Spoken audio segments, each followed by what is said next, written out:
Jeremy Corbyn and the Labour leadership have been accused of cowardice in the argument over whether Britain should stay in the European single market as peers prepare to try to defeat the UK government again over its Brexit Bill.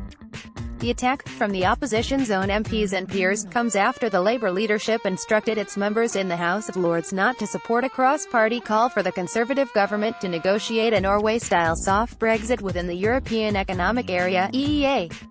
It would mean that Britain would leave the EU and not be part of the common agricultural and fisheries policies, nor would it be subject to the European Court of Justice, but it would be able to strike its own deal on freedom of movement. However, EEA membership would mean while the UK would continue to operate inside the EU's internal market, it would not be at the decision-making table yet would still have to pay a membership fee. The matter is due to be debated and voted on this Tuesday, the final day of the report stage of the EU withdrawal bill in the upper house. It is thought more than 40 Labour peers could defy Mr Corbyn and vote for the pro-EEA amendment. Last year, Labour MPs were whipped to support Britain staying in the EEA, but now the leadership wants peers to abstain on the matter.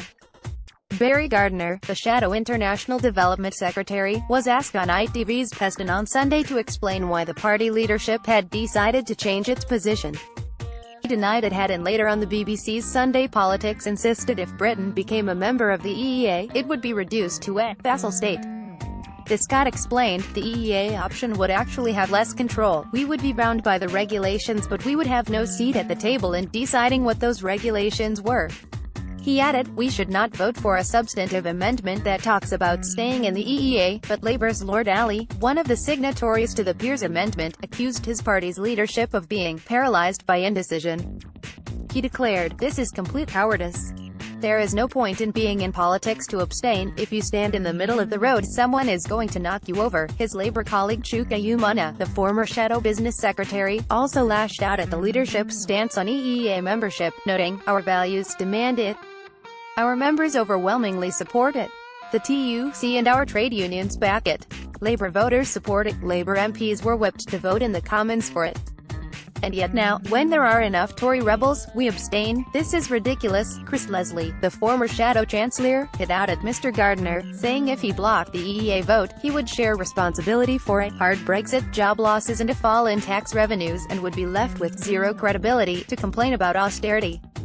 Labour backbencher West Reading was equally irate, saying, it is incredible that Labour seems to be the biggest stumbling block to remaining in the single market. Elsewhere, John McDonnell, the Shadow Chancellor, argued what people wanted on Brexit was a traditional British compromise.